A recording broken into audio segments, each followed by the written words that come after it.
Halo teman-teman Uji Fakta, selamat datang kembali di channel kita yang selalu membahas isu penting dengan cara yang mudah dipahami.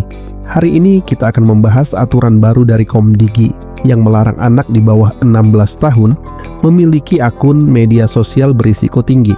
Aturan ini resmi tertuang dalam Peraturan Menteri Komdigi Nomor 9 Tahun 2026 dan mulai diterapkan bertahap sejak 28 Maret 2026.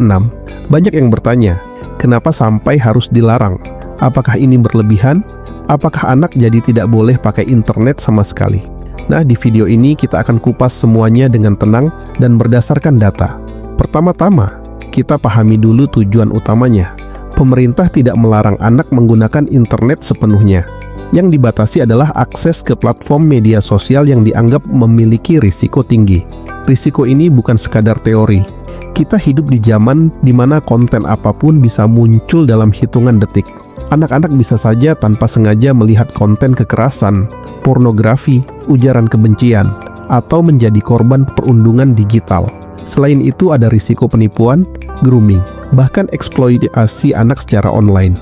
Pemerintah menyebut kondisi ini sebagai darurat digital karena jumlah kasus dan paparan terus meningkat setiap tahunnya.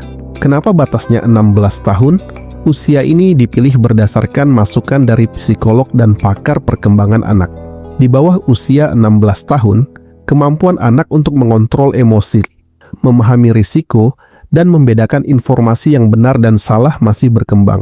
Media sosial dirancang dengan algoritma yang bisa membuat orang betah berlama-lama.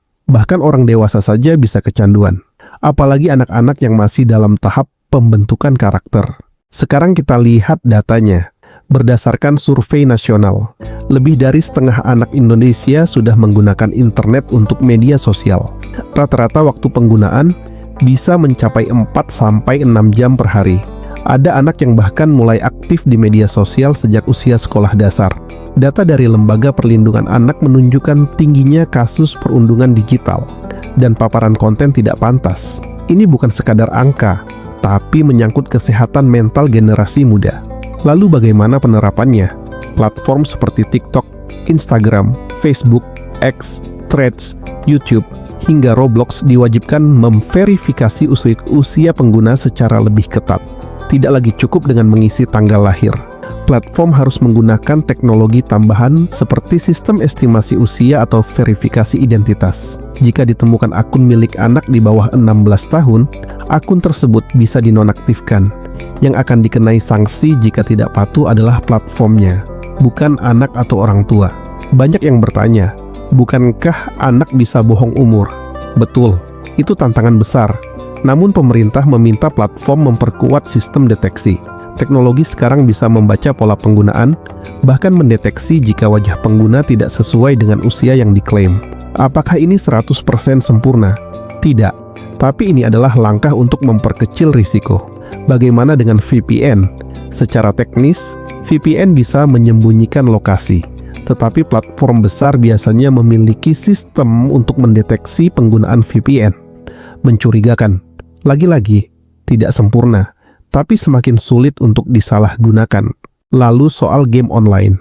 Aturan ini tidak otomatis melarang semua game. Yang menjadi perhatian adalah platform game yang memiliki fitur sosial seperti chat dengan orang asing atau komunitas terbuka. Contohnya Roblox yang sering disebut karena memiliki elemen jejaring sosial di dalamnya. Jika game tersebut memiliki risiko interaksi dengan orang yang tidak dikenal, maka bisa masuk kategori berisiko tinggi. Sekarang kita bahas sisi pro dan kontra.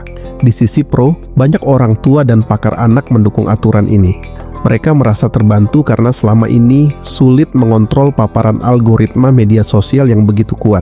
Media sosial dirancang untuk membuat pengguna terus scrolling. Anak bisa terpapar standar kecantikan tidak realistis, gaya hidup konsumtif, atau tekanan sosial dari jumlah like dan followers. Namun di sisi kontra, ada yang berpendapat bahwa larangan ini bisa menghambat literasi digital anak. Anak zaman sekarang hidup di era digital, dan kemampuan menggunakan teknologi adalah bagian dari keterampilan masa depan. Ada juga yang khawatir tentang privasi data jika harus melakukan verifikasi identitas yang lebih ketat. Jadi bagaimana seharusnya kita melihat kebijakan ini? Aturan ini sebenarnya bukan soal melarang total, tapi soal menunda dan mengatur. Internet tetap bisa digunakan untuk belajar, mencari informasi, atau komunikasi yang aman. Yang dibatasi adalah akses ke platform yang punya risiko tinggi tanpa pengawasan. Peran orang tua tetap sangat penting. Aturan sekuat apapun tidak akan efektif jika di rumah tidak ada komunikasi yang baik. Orang tua perlu berdialog dengan anak tentang bahaya dan manfaat media sosial. Ajarkan anak berpikir kritis, bukan hanya membatasi. Selain itu, edukasi digital di sekolah juga perlu diperkuat. Anak perlu tahu cara menjaga privasi, mengenali penipuan online, dan memahami bahwa tidak semua yang viral itu benar. Kalau kita lihat secara global, Indonesia bukan satu-satunya negara yang mengambil langkah seperti ini. Beberapa negara lain juga mulai membatasi usia minimal media sosial karena kekhawatiran yang sama. Jadi ini bagian dari tren perlindungan anak di era digital. Kesimpulannya, aturan Komdigi ini adalah langkah untuk melindungi generasi muda dari risiko digital yang nyata. Mungkin tidak sempurna, mungkin masih ada celah, tetapi ini adalah upaya awal untuk menciptakan ruang digital yang lebih aman. Yang terpenting adalah keseimbangan antara perlindungan dan edukasi. Sekarang pertanyaannya kembali ke kita semua. Apakah kita siap mendampingi anak-anak dalam dunia digital? Apakah kita hanya bergantung pada aturan, atau juga mau terlibat aktif dalam pengawasan dan edukasi? Itu pembahasan kita hari ini. Kalau kamu punya pendapat atau pengalaman soal media sosial dan anak, tulis di kolom komentar. Jangan lupa like dan subscribe, supaya kita bisa terus mengupas isu penting dengan cara yang tenang dan berbasis fakta. Sampai jumpa di video uji fakta berikutnya. Tetap kritis, tetap bijak, dan selalu uji fakta sebelum percaya.